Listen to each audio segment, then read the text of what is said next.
Hello everyone, this is Zooc, and today I'm bringing you a drawing of Baal, Lord of Destruction, from Diablo 2. With this whole Diablo craze going on, I decided to go back a bit and draw one of my favorite characters from that game. Probably one of the most slain characters in any game, really. This guy has probably been killed like hundreds of thousands of times. He is one of the three prime evils, one of the three bad guys in the game. The three prime evils are Diablo, Lord of Terror, everyone's heard of him, Baal, Lord of Destruction, and then there's Mephisto, the Lord of Hatred. So Baal is the middle brother. Baal's history was probably not as fascinating as interesting as Diablo's, but the thing is, I don't like drawing mainstream characters. When someone mentions a game, the first thing they think is a game like Diablo 2, for example. The first thing they think is, ooh, Diablo.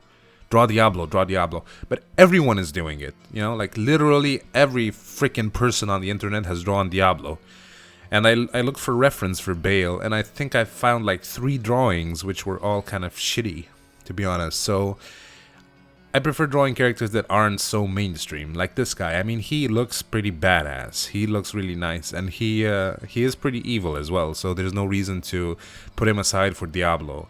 Diablo basically looks just like a big lizard with a devil head. It's not that great. This guy, on the other hand, it's kind of an old man with tentacles and what's it called? Appendages and lots of fur and stuff and like spider legs and whatever.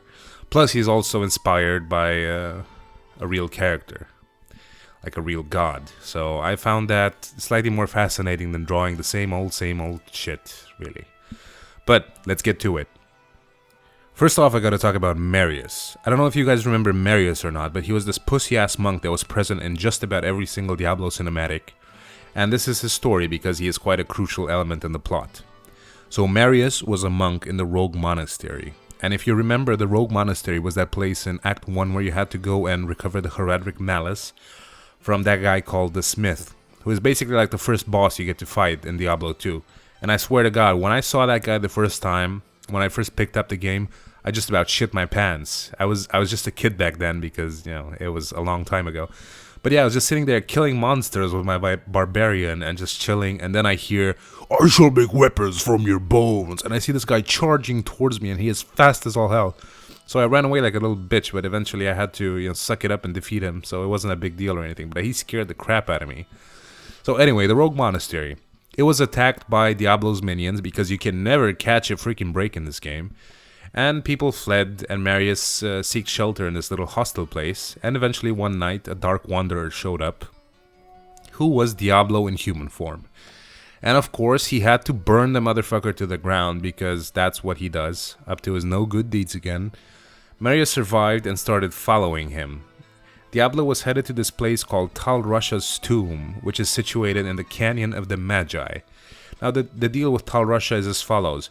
He was a mage, part of the Haradrim order, and he was assigned with, well, he actually volunteered to act as a prison for Baal. So Baal was supposed to be imprisoned in a soul stone, right? But he destroyed the soul stone partially, and there was this fragment left.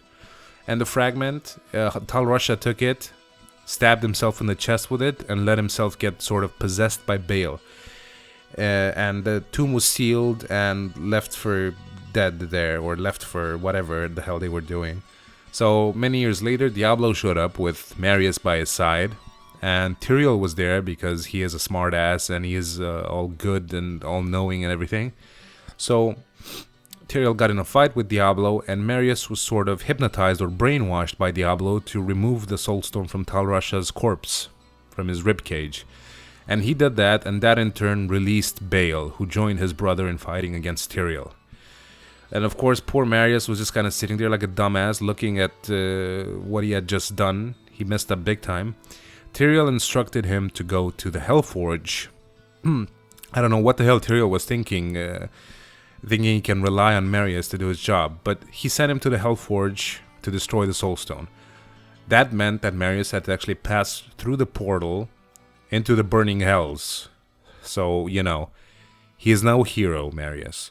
So of course he didn't go through with it, and he ended up in this insane asylum, where sometime later he was visited by another Dark Wanderer, which this time was Baal in human form.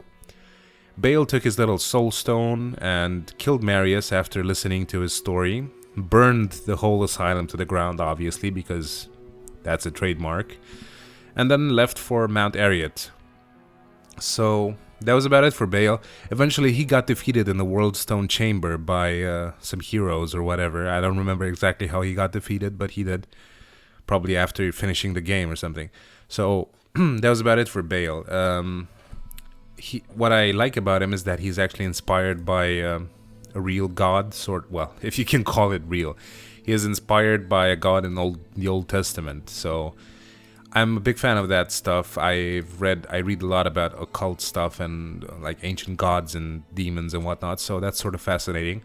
But here goes. Baal is actually a real name. That's the name of the old god. In Hebrew, it means Lord or Master, and he is one of the 7 princes of hell, as it says so in the Old Testament. He is pictured as a combination of a cat, a human, and a toad on spider legs. Now, of course, in Diablo, he wasn't really pictured as that. He was sort of an old guy with a lot of appendages and tentacles on his face and head. But he did keep the spider legs element. He only had 4 of them, though, so I don't know if that qualifies him as a spider or not. But anyway, Baal was actually worshipped by what is today modern-day Syria, which back in the day was called, where the people were called Arameans. So it's cool, it's nice, it's fascinating, I like it. He was first depicted in a book called Dictionnaire Infernal in 1818, as what I've mentioned, like a combination between a cat, human, and toad. Of course, you can't really depict a god, it's all made up stuff by humans, but still I found it interesting.